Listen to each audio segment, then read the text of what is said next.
We sure will. Right now, let's go to NBC's Lester Holt, of course, anchor of NBC Nightly News. And Lester, with a welcome to you, long distance there from Singapore. I want to tap into your experience and that which you have covered. You were on the ground in South Korea. That was in April of last year. You were on the ground in North Korea in January of this year. So you know the environment. You've felt it yourself.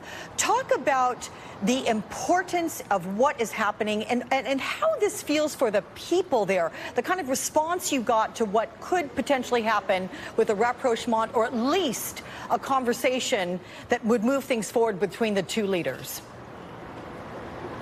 Well, I'll tell you, watching President Trump walk off Air Force One a moment ago, I was simply struck by how swiftly and dramatically things have turned. I've made 4 trips to the Korean Peninsula over the last 14 months. The first trip, we spent time with U.S. forces near the DMZ, Air Force as well as Army, on a hair trigger, ready to fight tonight. That's their slogan. We were going to do nightly news there one night, and right before we went on the air, word that North Korea had launched another missile.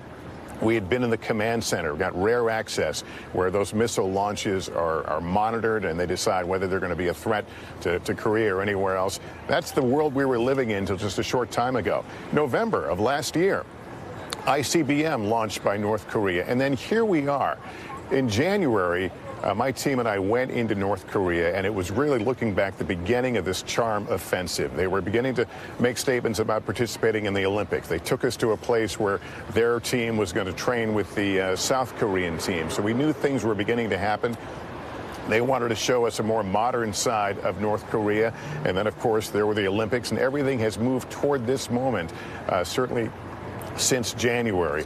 They are in the same city right now. Tonight they will be sleeping in hotels exactly a half mile apart.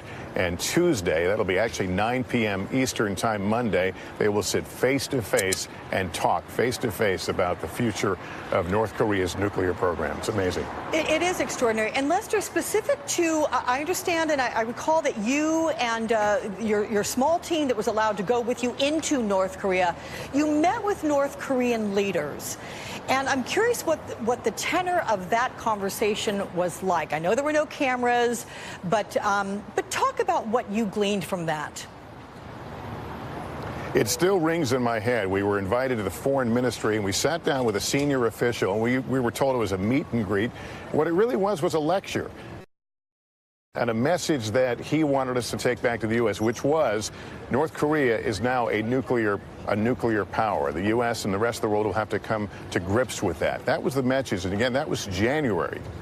Here we are now in June, and Kim Jong-un, by all accounts, is ready to talk about denuclearization. Now, we don't know where he wants to go on that, a timeline, what that means, but the fact that title, that subject is on the agenda after what we have witnessed is, as I said, it's truly remarkable. But it's going to happen. They're here now, and it will happen. It absolutely will. As you